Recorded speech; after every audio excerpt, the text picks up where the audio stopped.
He's never fought us. Not us united.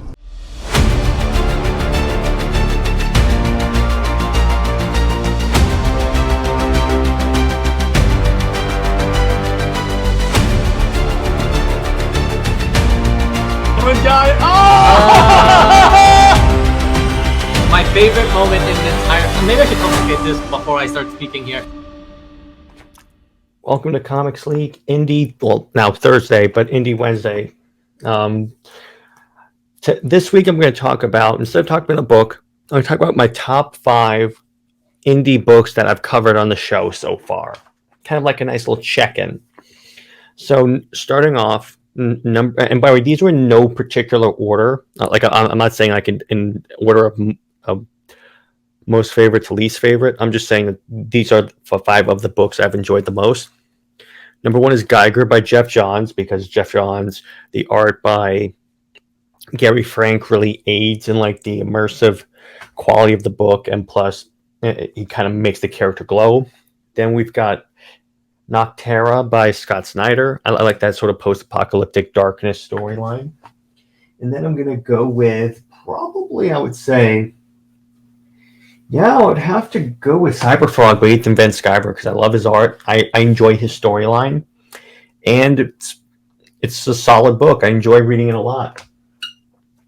And then that's 3. Then 4, I'm going to go with 300, because I love that book. The movie is one of my favorite movies, like, of all time.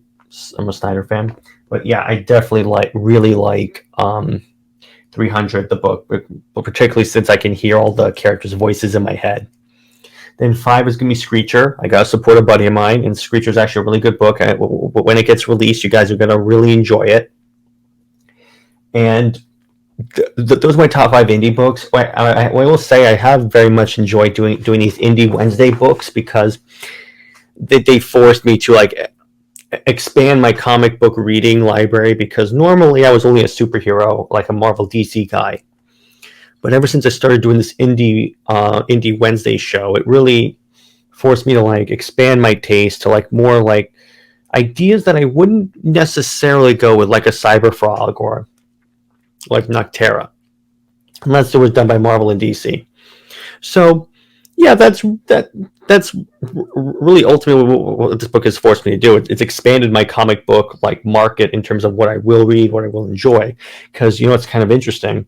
My favorite things is like when I see like Hellboy, because previously, like years and years and years ago, I didn't know it was a comic book movie. A lot of these movies that I grew up with and loved so much, I didn't know they were comic book movies. So it's really cool, like, particularly when I read a book that was essentially started off as a